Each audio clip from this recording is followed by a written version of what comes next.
शिवसैनिक म्हणून एक सांगतो की कॉन्ट्रॅक्टर जरी इथं आला असला किंवा त्याचे मशिनरी जरी इथं आले असले तरी एक दगड सुद्धा आम्ही इथून शेतकऱ्यांना न्याय मिळेपर्यंत हलवू देणार नाही। खोतकर साहेब मध्यस्थी करत आहेत आणि एकनाथ शिंदे साहेबांबरोबर त्यांची बैठक झालेली आहे आणि उद्याच आम्ही पंकजाताईंना भेटून पंकजाताई, खोतकर साहेब आम्ही सर्वजण मुख्यमंत्र्याकडे जाऊन त्यांच्या सुद्धा कानावर ही गोष्ट आम्ही टाकणार आहोत।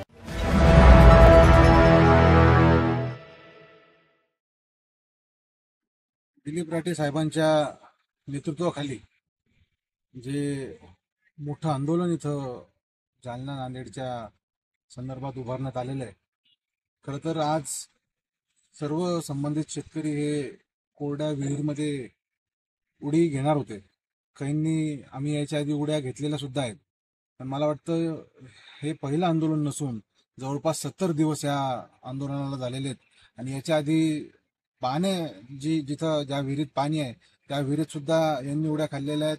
किंबहुना जिल्हाधिकारी कार्यालयावर सुद्धा परिवारासकट बैलगाडीचा मोर्चा सुद्धा मला वाटतं आपण सर्वांनी काढलेला आहे। पण खोतकर साहेब वेळोवेळी या प्रश्नाला धरूनच आहेत।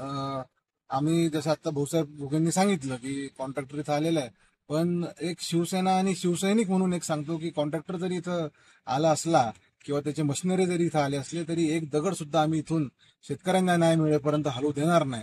हीच मागणी आमची सर्वांची शेतकऱ्यांच्या वतीने आहे आणि भूमिका सुद्धा खोतकर साहेबांची हीच आहे। आज खोतकर साहेब मुंबईला गेलेले आहेत, आज त्यांनी औचित्याचा प्रश्न उपस्थित केलेला आहे, उद्या त्यांची ह्या विषयावर लक्षवेधी आहे। मला वाटतं खोतकर साहेब मध्यस्थी करत आहेत आणि एकनाथ शिंदे साहेबांबरोबर त्यांची बैठक झालेली आहे आणि उद्याच आम्ही पंकजाताईंना भेटून पंकजाताई, खोतकर साहेब आम्ही सर्वजण मुख्यमंत्र्याकडे जाऊन त्यांच्या सुद्धा कानावर ही गोष्ट आम्ही टाकणार आहोत। पण माझी सुद्धा आपल्या माध्यमातून कलेक्टर साहेबांना एक मागणी आहे। इथं तहसीलदार मॅडम सुद्धा आहेत, तहसीलदार मॅडमनी SDM साहेबांजवळ निरोप पाठवलाय, पण आपल्या मार्फत मी कलेक्टर साहेबांना एक विनंती करू इच्छितो की साहेब हे खरंच खूप आता गंभीर स्वरूपाचं आंदोलन हे झालेलं आहे आणि आपण इथं येऊन एकदा तरी भेट देणं अपेक्षित आहे।